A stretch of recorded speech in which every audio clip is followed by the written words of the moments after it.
యువతకి ఉద్యోగాలు కావాలంటే, ధర్నాలు నిరసనలు లేని రాజధాని కలిగిన రాష్ట్రంగా ఉండాలంటే చంద్రబాబు రావాలి. చంద్రబాబు రావాలి. సైకో పోవాలి. సైకో పోవాలి. సైకో పోవాలి. మనం అందరం కూడా సూపర్ సిక్స్ కొట్టి సిక్సర్ కొట్టుకొని జనసేన తెలుగుదేశం ప్రభుత్వాన్ని తీసుకురావాలని మీ అందరికీ తెలియజేసుకుంటూ, జై తెలుగుదేశం, జై Janasena. Thank you very much.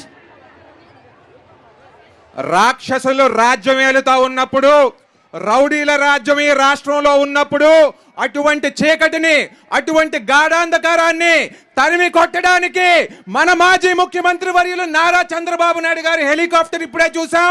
ఒక్క 5 నిమిషాల్లో ఆయన ఇక్కడికి రాబోతున్నారు అని చెప్పి తెలియజేసుకుంటూ, ఇప్పుడు మాజీ స్పీకర్ గారు, మాజీ మంత్రివర్యులు ప్రతిభా భారతి గారిని మాట్లాడాల్సిందిగా కోరుతున్నామండి.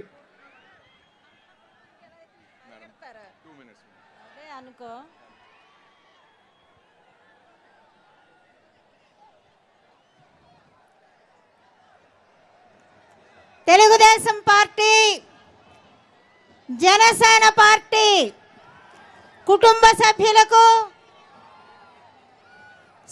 సోదరీమణులందరికీ కూడా నా హృదయపూర్వకమైనటువంటి నమస్కారాలు. మన నాయకుడు శ్రీ నారా చంద్రబాబు నాయుడు గారు ఇప్పుడే ల్యాండ్ అవుతా ఉన్నారు. ఆయన కొంచెం ఒక 2 నిమిషాల్లో మన దగ్గరకు వస్తారు.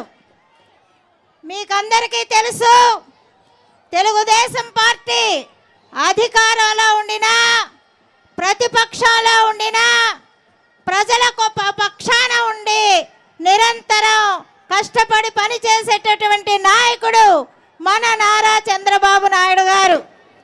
మొదటి నుంచి కూడా పేదల పక్షపాతి, అదేవిధంగా ఎస్సీలు, ఎస్టీలు, బీసీలు, ఆర్థికంగా వెనుకబడిన వారి యొక్క సంక్షేమం కోసం అనేక రకాలైనటువంటి కార్యక్రమాలు చేసి ముందుకు వెళ్తున్నటువంటి నాయకుడు శ్రీ నారా చంద్రబాబు నాయుడు గారు. వారి యొక్క నాయకత్వంలో ఎన్నో అభివృద్ధి కార్యక్రమాలు చేసినటువంటి ఘనత ఈరోజు విద్య కానివ్వండి, వైద్యం కానివ్వండి, అదేవిధంగా రైతుల సంక్షేమం కానివ్వండి, యువత కోసం అనేక రకాలుగా కృషి చేసినటువంటి నాయకుడు శ్రీ నారా చంద్రబాబు నాయుడు గారు అని నేను ఈ సందర్భంగా మీకు మనవి చేస్తా ఉన్నాను. మరి ఆ నాయకుడి యొక్క నాయకత్వంలో 2019 వరకు కూడా ఎన్నో కార్యక్రమాలు జరిగాయి. మరి ఈరోజు చూసుకున్నట్లయితే పారిశుద్ధ ఎవరైతే ఉన్నారో వాళ్ళందరూ కూడా ధర్నాలో ఉన్నారు. ఎక్కడ చూసినా సరే వీధుల్లో అంతా కూడా చెత్త అంతా ఉంది. వాళ్ళు కూడా ధర్నా చేస్తూ ఉన్నారు, జీతాలు పెంచండి అని. ఈ ప్రభుత్వం పట్టించుకున్న దాఖలాలు లేవు. అంగన్వాడీ టీచర్స్ అయితే ఎన్నో రోజుల నుంచి ధర్నా చేస్తూ ఉన్నారు. జీతాలు పెంచమని ఏమాత్రం కూడా పట్టించుకునేటటువంటి నాదుడే లేడని చెప్పి నేను తెలియజేస్తా ఉన్నాను. అదేవిధంగా ఉద్యోగస్తులు కూడా అన్ని రకాలుగా కూడా బాధపడతా ఉన్నారు. 15వ తారీఖు వచ్చినా కూడా వాళ్ళకి జీతాలు వేసినటువంటి దాఖలాలు లేవని చెప్పి నేను ఈ సందర్భంగా తెలియజేస్తా ఉన్నాను. మన నాయకుడు చంద్రబాబు నాయుడు గారు అధికారంలో ఉన్నప్పుడు, ముఖ్యమంత్రిగా ఉన్నప్పుడు అనేక రకాలైనటువంటి సంక్షేమ కార్యక్రమాలే కాకుండా తోటపల్లి ఫౌండేషన్ వేసింది చంద్రబాబు నాయుడు గారే, ఓపెన్ చేసింది కూడా చంద్రబాబు నాయుడు గారే అని చెప్పి తెలియజేస్తా ఉన్నాను. అంటే ఒక మాటకి కట్టుబడి ఉండి కార్యక్రమాలు చేసి ముందుకు వెళ్తున్నటువంటి నాయకుడు మన నాయకుడు అని చెప్పి నేను ఈ సందర్భంగా తెలియజేస్తా ఉన్నాను. ఈ రాక్షస పాలనలో 4.5 సంవత్సరాలు అయింది. ప్రజలు కానివ్వండి, తెలుగుదేశం కార్యకర్తలు కానివ్వండి, తెలుగుదేశం నాయకులు కానివ్వండి, అనేక రకాలైనటువంటి ఇబ్బందులకు లోనవ్వడమే కాకుండా వారిపైన తప్పుడు కేసులు పెట్టడం కూడా జరిగింది. అన్నిటికంటే విచిత్రం ఏమిటంటే నీతి, నిజాయితీ, క్రమశిక్షణకి మారుపేరైనటువంటి మన నాయకుడు నారా చంద్రబాబు నాయుడు గారిని 53 రోజులు అక్రమ కేసులు బనాయించి వారిని జైల్లో పెట్టడం అనేటటువంటిది చాలా శోచనీయమని చెప్పి నేను ఈ సందర్భంగా తెలియజేస్తా ఉన్నాను. అయినా కూడా ఏమాత్రం కూడా భయపడలేదు. ప్రజలందరూ కూడా ముందుకొచ్చారు, ఆందోళన చేశారు.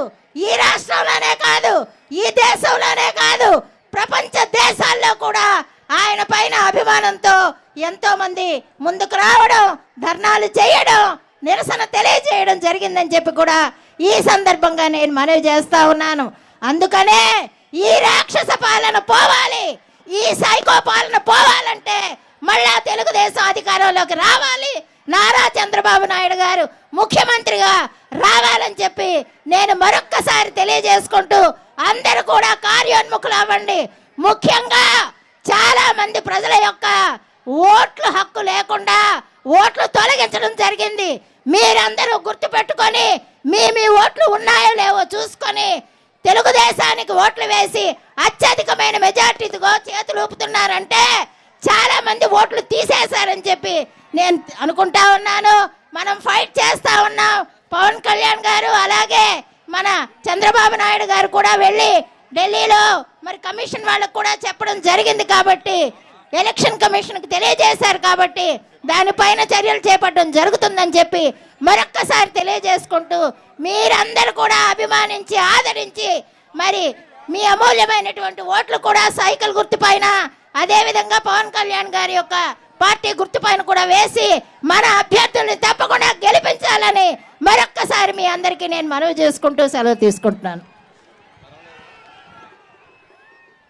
సుమారు 2-2.5 సంవత్సరాల క్రితం వరకు కూడా మనం ఎవరం కూడా రోడ్డు మీదకి రాలేనటువంటి పరిస్థితి, ఈ ప్రభుత్వం యొక్క అధికారులను ప్రశ్నించలేని పరిస్థితి, ఒక పెన్షన్ పోతే పెన్షన్ ఇవ్వండి అని చెప్పి అడగలేని పరిస్థితి, ఎమ్మెల్యే వచ్చాడంటే రోడ్లు వేయమన్నా వాళ్ళు తిరిగి మన మీద కేసులు పెట్టే పరిస్థితి. అటువంటి పరిస్థితుల్లో ఒక యువకుడు యువగలం అనే పాదయాత్ర తలపెట్టి మన అందరి మధ్యలో కూడా రావడం అనేది జరిగింది. ఆయన వల్ల మనమందరం కూడా స్ఫూర్తి అనేది తీసుకోవడం అనేది జరిగింది. కాబట్టి నారా లోకేష్ గారి స్ఫూర్తితో మీరంతా కూడా బయట కాకుండా లోపలికి రావాల్సిందిగా ఇంకొకసారి తెలియజేస్తా ఉన్నాను.